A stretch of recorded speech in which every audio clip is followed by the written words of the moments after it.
Tuhan, kita tiba pada edisi ke-8 dari pelajaran tentang gereja dengan judul Imamat yang Rajani. Kita akan membaca firman Tuhan. Sebelumnya kita akan berdoa. Mari kita berdoa. Tuhan Allah Bapa kami yang di sorga, kami naikkan puji dan syukur kepadamu karena tak henti-hentinya kasih setiamu bagi kami, pemeliharaan dan penjagaan Tuhan bagi kami orang-orang percaya sebagai gerejamu ya Tuhan. Saat ini kami mau belajar dari firman Tuhan. Terangi hati kami, penuhilah dengan Roh-Mu yang kudus, agar kami dapat mengerti kebenaran firman Tuhan. Terima kasih Bapa, di dalam nama Yesus Tuhan kami berdoa. Haleluya. Amin. Saudara-saudara, firman Tuhan dari 1 Petrus pasal 2 ayat 9 berbunyi, tetapi kamulah bangsa yang terpilih, imamat yang rajani, bangsa yang kudus, umat kepunyaan Allah sendiri, supaya kamu memberitakan perbuatan-perbuatan yang besar dari Dia yang telah memanggil kamu keluar dari kegelapan kepada terangnya yang ajaib. Saudara-saudara, berbicara tentang keimamatan akan mengingatkan kita kepada perjanjian lama. Bangsa Israel yang terdiri dari 12 suku itu beribadah kepada Tuhan dengan sistem imam-imam, di mana suku Lewi menjadi suku khusus melayani di bait Allah, menjadi imam-imam Allah. Dan dalam kehidupan bangsa Israel dikenal 3 kepemimpinan yang berperan penting, yaitu nabi, imam, dan raja. Nah, melalui 3 jabatan itu Tuhan memimpin bangsa Israel, di mana Yesus juga menyandang gelar itu sebagai nabi, imam, dan raja.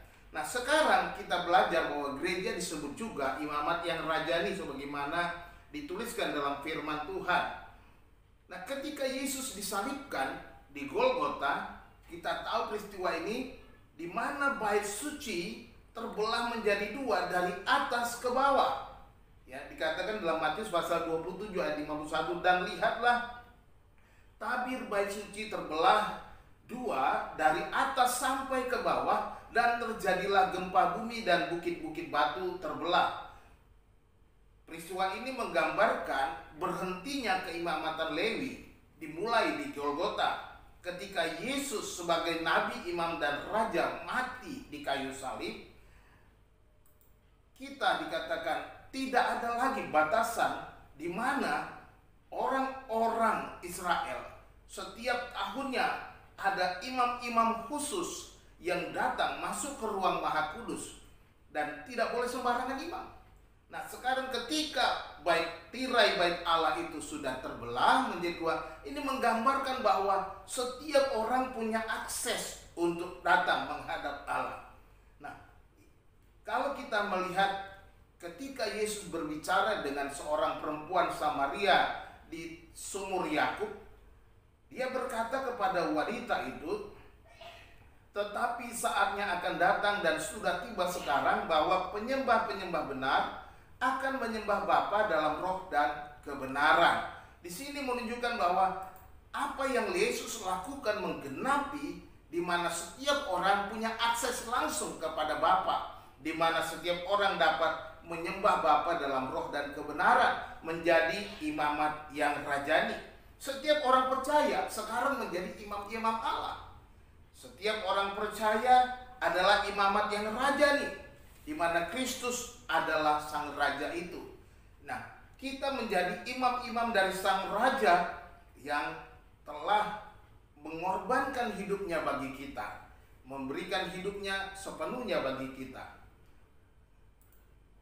Oleh sebab itu, saudaraku yang dikasihi Tuhan, datanglah kepada Tuhan dalam doamu.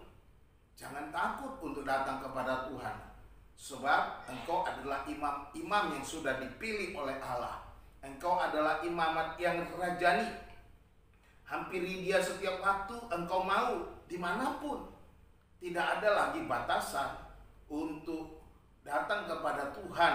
Hanya orang-orang tertentu, imam-imam khusus. Ya. Akuilah dosa-dosamu di hadapannya tanpa rasa takut, dan mohonlah belas kasihan dan pengampunannya. Inilah yang harus kita lakukan tiap-tiap waktu di dalam kehidupan kita. sehingga kita mengalami pembaharuan hidup tiap-tiap hari. Oleh sebab itu saudara-saudara dikasih Tuhan, kita patut bersyukur, puji Tuhan. Kenapa? Karena kita disebut imamat yang rajani. Bersyukurlah karena seorang imamat yang rajani, berarti kita berkenan di hadapan Tuhan, datang di hadapan Tuhan, mempersembahkan hidup kita kepada Tuhan, dan kita boleh diberkati oleh Tuhan oleh karena kita sebagai imam-imam yang kudus. Tuhan Yesus memberkati. Salam.